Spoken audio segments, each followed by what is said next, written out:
하나님 말씀을 보도록 하겠습니다. 히브리서 11장 21절입니다. 제가 봉독하도록 하겠습니다. 믿음으로 야곱은 죽을 때 요셉의 각 아들에게 축복하고 그 지팡이 머리에 의지하여 경배하였으며. 아멘.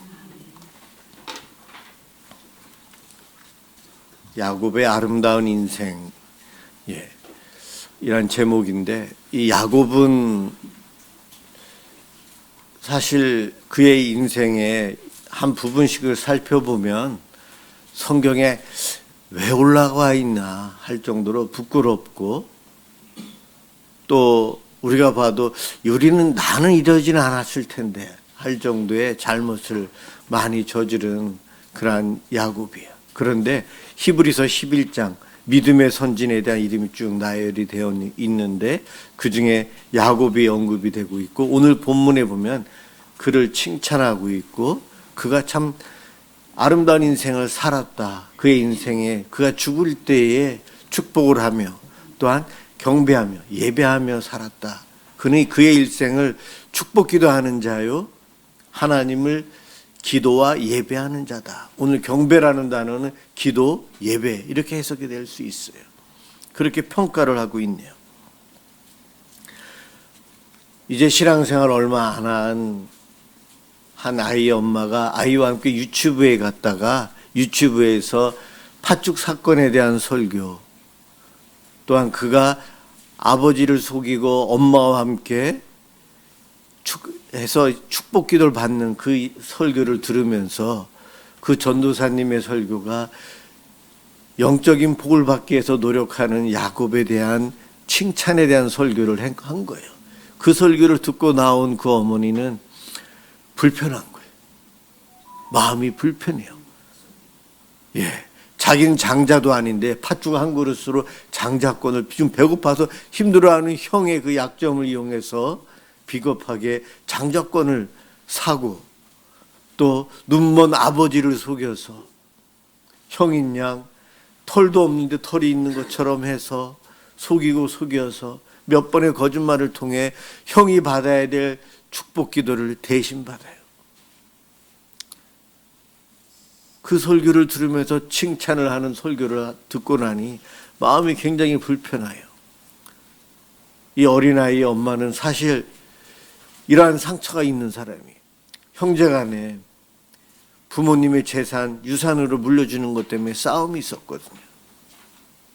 그 유산을 서로 받고자 이런저런 이야기 주장을 하면서 서로 거짓말도 하게 되고, 그러면서 목소리 크고 끝까지 우기는 형제에게 가게 되고, 공정하지 못한 일을 당한 그 아픔이 있는데 장자권과 둘째의 그 순서가 엇바뀌는 이러한 설교를 들으면서 굉장히 불편했다는 거예요.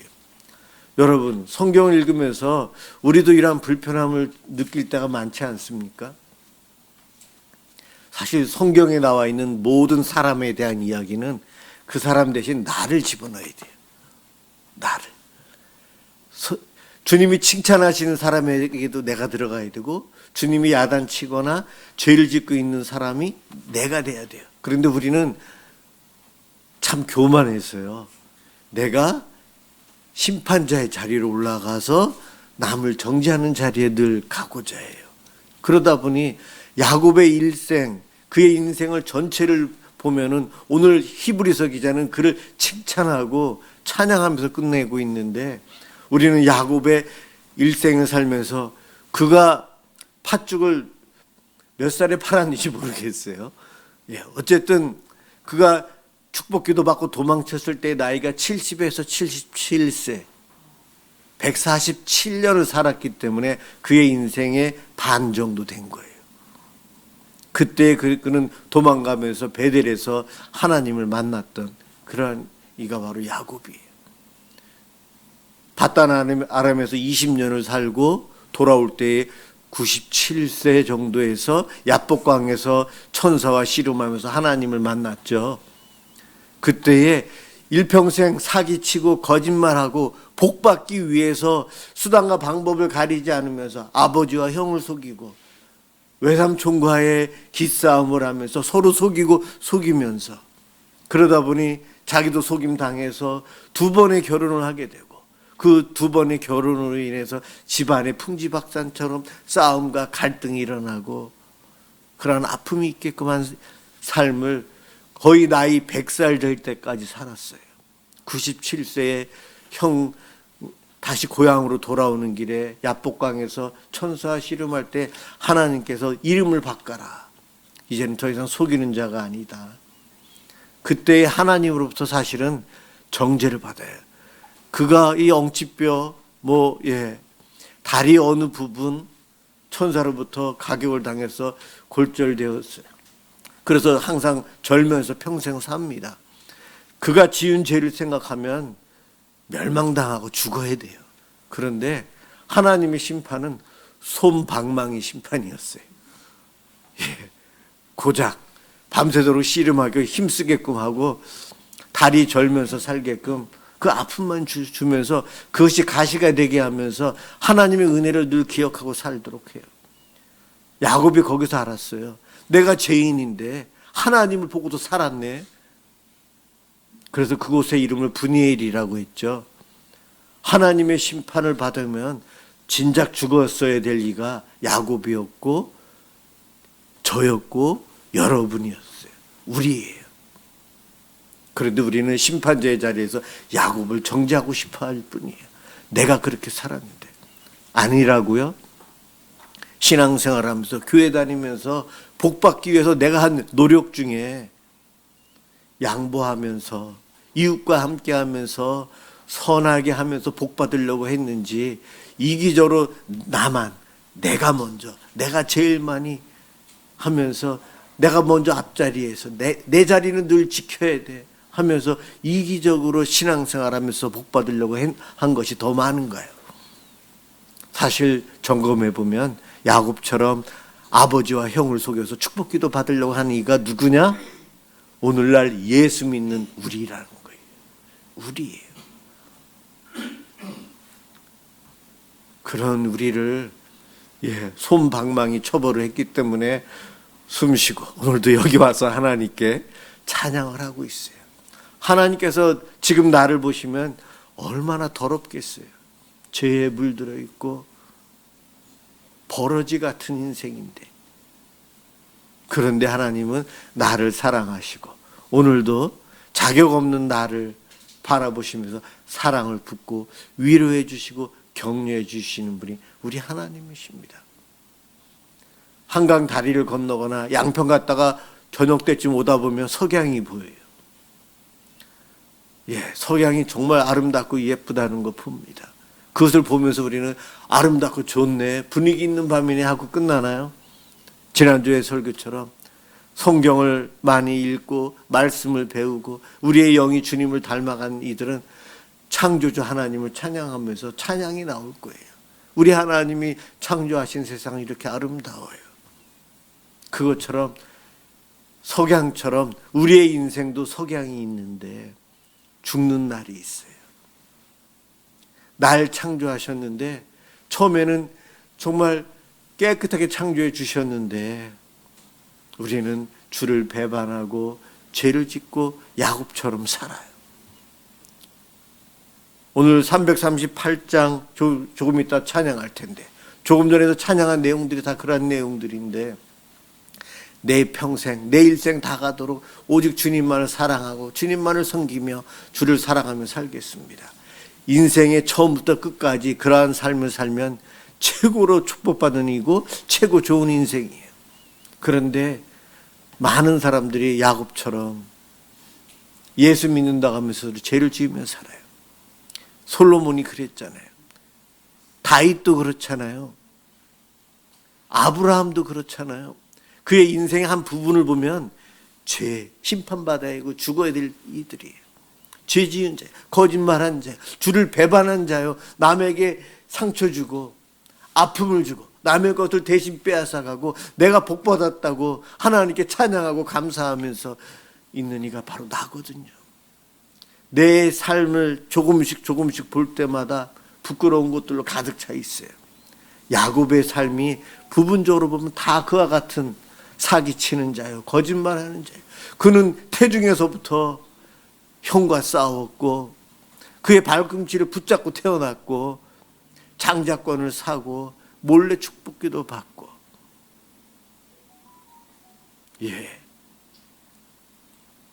그렇게 살았던 야곱이 이스라엘이라는 이름으로 하나님께서 변화시켜 주십니다.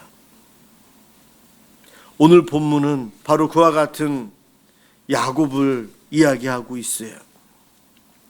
히브리서 11장은 우리가 잘 알고 있는 대로 믿음장이에요. 믿음의 선진들이 쭉 나열되어 있어요. 그런데 13절에 보면 그들이 왜 믿음의 조상들인지를 이야기합니다. 그들의 인생이 다한 날, 마지막 날 주를 사랑한다. 더욱 사랑한다. 하나님 말씀대로 믿음을 지키고 믿음 가운데 찬양하며 이 세상을 떠난 이들이다는 거예요.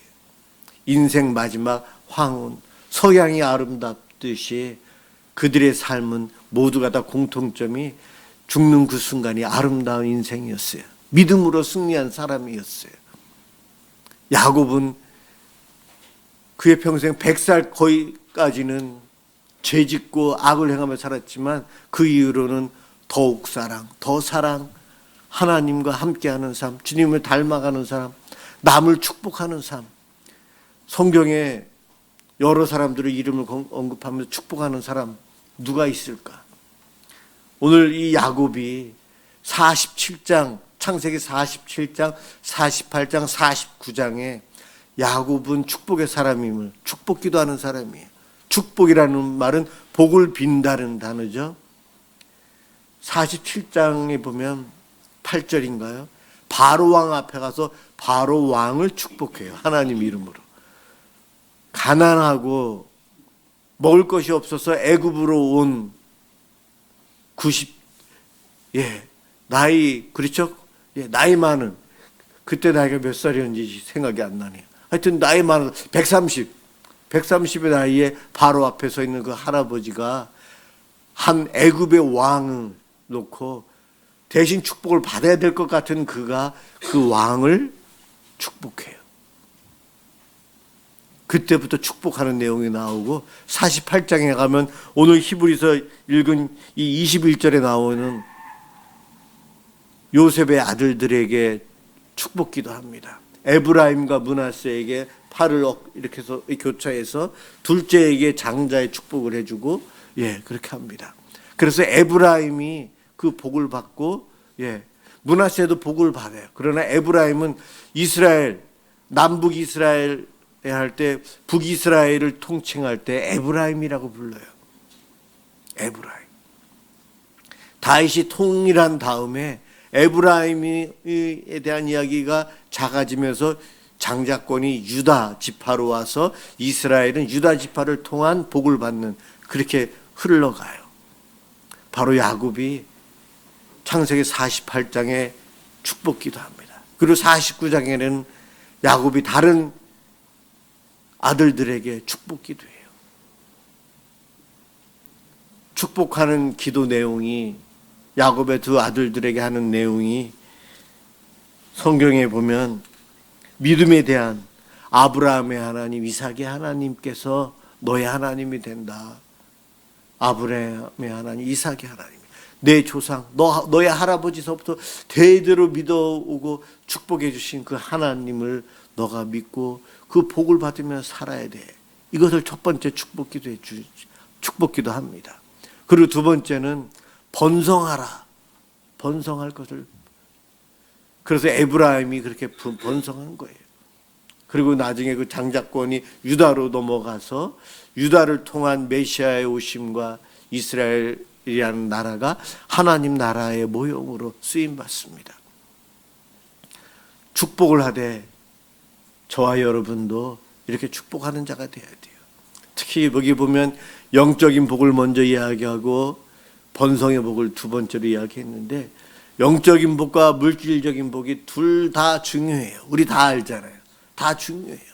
다만 우선순위에 있어서 영적인 복이 먼저라는 것을 늘 기억하고 물질적인 복도 같이 구해야 돼요. 그런데 인간은 죄인이라 영적인 것 빼고 물적인 것, 물질적인 복만을 구하기 때문에 물질에 대한 복은 좀 교회에서는 꺼리는 것 같은 그런 느낌이 오는 거예요. 예수 그리스도를 믿는 믿음 안에서 하나님께서 주시는 번성의 복을 누리는 것이 참된 하나님의 뜻이에요.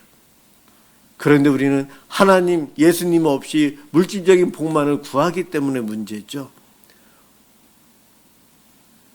야곱이 그 둘 다 영적인 복과 물질적인 복을 다 빌고 축복해 줍니다. 축복해 주는 야곱 참 대단해요. 그가 아까 말씀드린 대로 야복강에서의 하나님의 그 솜방망이 그 처벌로 인해서 주님을 더욱 사랑하며 사는데 그의 인생이 다 되어가는 나이 147세 병들어 누워 있고 일어나기 힘들 때에 요셉이 두 아들들을 데리고 축복기도 받으려고 갔을 때에 간신히 이렇게 앉혀요. 그럴 때에 그 야곱이 에브라임과 므낫세에게 축복기도 합니다. 노년의 아름다운 삶의 모습. 야곱은 비록 젊었고 힘 있을 때는 자기 멋대로 자기 생각대로 살았지만 그는 야복강 이후로 변화된 사람, 하나님께서 변화시켜 주셨어요. 새 사람이 되었어요. 그는 축복에 기도해 주며 살아가고 나이 들어 죽음의 그 순간에 축복하며 하나님께 예배하며 인생을 마쳤다는 거예요. 이것이 히브리서 기자의 평가입니다.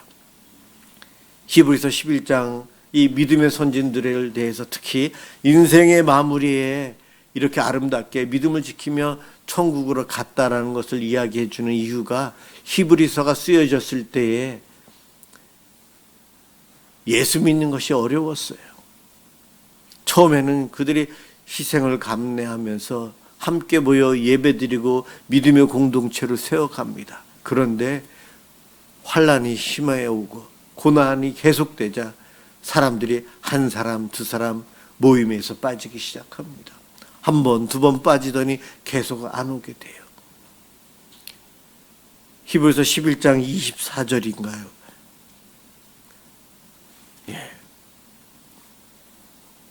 24절이 아니고 죄송합니다. 몇 절인지 까먹었는데 11장에 살펴보면 모이게 패하는 자에 대한 이야기가 나와요. 이제 모임에 한 사람, 두 사람 빠지면서 저들이 신앙에서 멀어지고 세상으로 가는 거예요. 바로 그것으로 인해서 마음 아파했던 히브리서 저자는 처음 가졌던 그 믿음을 끝까지 유지하고 가야 되는 것이 중요하다. 이것이 믿음이다 이야기하고 있는 거예요. 아브라함이나 이삭이나 야곱이나 요셉은 보이지 않는 예수 그리스도를 믿음으로 바라보고 기다렸기에 그들의 인생도 그 기다림 속에 주를 찬양하며 인생을 마무리했기에 하나님 나라의 백성이 된 것처럼 히브리서가 기록된 그 시대 초대교회 성도들 환난과 심판 예수 믿는 것으로 인해서 어려움 당하지만 그 어려움 속에서도 예수를 믿는 믿음을 버리지 않고 끝까지 유지하고 살아가는 것이 참된 믿음이고 믿음의 선진들이 그렇게 살지 않았느냐라고 보여주는 것이 바로 히브리서 11장이었어요. 우리는 모였다가 떠날 수밖에 없어요. 가족도 구성되었다가 하나님이 부르시거나 또 우리의 삶의 각 터전으로 떠날 수밖에 없어요. 오늘날 우리들이 이사를 다니고 여러 가지 이유로 한 곳에 있다가 또 흩어지기도 합니다. 떠날 수밖에 없어요. 그런데 떠나지 말아야 될 가장 중요한 것은 믿음이라는 거예요. 오늘날은 교회에서는 이쪽 교회에서 저쪽 교회로 떠날 수 있지만 당시에는 교회도 많지 않았거든요. 그런데 그 모임을 모였다가 함께 신앙생활을 했던 그들이 한 명, 두 명 떠나면서 믿음으로부터 멀어지고 불신앙으로 가는 것이 안타까워서 히브리서 11장에 믿음장을 이야기한 거예요. 내 믿음 생활 처음부터 끝까지 온전한 믿음 안에서 자라는 것, 이것이 가장 큰 복이에요. 오늘 저 아이들이 있지만 어려서부터 믿음 안에서 자라서 평생 믿음 안에서 주를 바라보며 찬양하며 인생을 마무리하는 것, 그것이 최대 큰 복이에요. 그렇지만 우리의 삶의 중간중간 아픔과 시련 속에서 눈물도 있고 아픔도 있어요. 먹고 살기 위해서 떠날 때도 있고, 건강이 좋지 않아서 떠날 때가 있고, 상처받고 마음이 아파서 떠날 때도 있지만, 다른 것은 다 떠나도 믿음, 예수 믿는 것, 하나님 품 안에서 살아가는 삶에서는 절대 떠나서는 안 된다는 겁니다. 믿음은 보이지 않는 것, 그것을 믿는 거예요. 저 천국이 보이지 않지만 있다는 것을 확신하고 믿고 갑니다. 오늘 보면 야곱이 지팡이에 기대서 경배했다. 이 지팡이 머리 지팡이, 어떤 이는 이것도 십자가다라고까지 설교까지 하더라고요. 무엇이든 우리는 예수님을 날씨의 변화를 통해, 우리의 환경을 통해 하나님, 예수님, 성령님의 역사하심을 보면서 감사하면서 기도하며 찬양하며 살아야 돼요. 저와 여러분이 이 땅에서 해야 될 가장 중요한 일, 주를 경배하는 일, 찬양하는 일이에요. 제가 얼마 전에 했던 야곱에 대한 설교는, 야곱은 참 안 좋은 사람이었습니다 라고 설교를 했었고, 그 야곱이 바로 우리입니다, 나입니다 라고 설교를 했었어요. 오늘 히브리서는 긍정적인 면을 이야기하고 있어요. 우리가 그렇게 본받아야 돼요. 내 삶의 끝이 언제인지 모르지만 그날까지 믿음의 경주를 우리는 열심히 해야 되고요. 내 인생의 끝이 참 아름다워야 돼요. 찬양하는 가운데, 기도하는 가운데, 내가 알고 있는 이들을 위해서 축복하는 가운데 하나님께서 날 부르셔서 내가 하늘나라 가는 것, 이것이 바로 복입니다. 야곱이 그것을 누렸어요. 그래서 히브리서 기자는 그 야곱의 믿음을 성도들이 본받아야 된다, 그것을 이야기하고 있습니다. 내 인생의 삶의 순간순간 야곱처럼 못된 짓을 하고 악한 일을 하지만 하나님은 날 사랑하셔서 정말 솜방망이로 나를 때리실 거예요. 그것이 아파서 주를 모른다고 하지는 않을 겁니다. 우리는 그것 때문에 더 하나님의 은혜, 예수님의 은혜를 더 알게 될 거예요. 더욱 사랑. 내 인생, 오늘보다 내일이, 올해보다는 내년이 더 주를 사랑하고 더 주님 앞에 찬양하는 자가 되었으면 좋겠어요. 그렇게 살아가시길 주님의 이름으로 축원합니다. 기도하겠습니다. 사랑의 주님, 감사합니다. 오늘도 저희들에게 복된 주의를 허락하여 주시고 야곱의 이 아름다운 인생을 우리가 배우게 해주시니 고맙습니다. 하나님, 정말 사랑의 하나님 앞에 우리들이 참 어리석게 살았습니다. 인생의 말년을 어떻게 보내야 하는가, 우리도 축복하며 예배하며 살다가 주님 부르시는 그날 주님 앞에 가길 소망합니다. 오늘 이 시간 하나님께 예배를 드리는 우리 사랑하는 성도들, 이와 같은 야곱의 아름다운 신앙의 모습을 본받게 해주시고 성령님 도와주옵소서. 감사합니다. 예수 그리스도의 이름으로 기도드립니다. 아멘.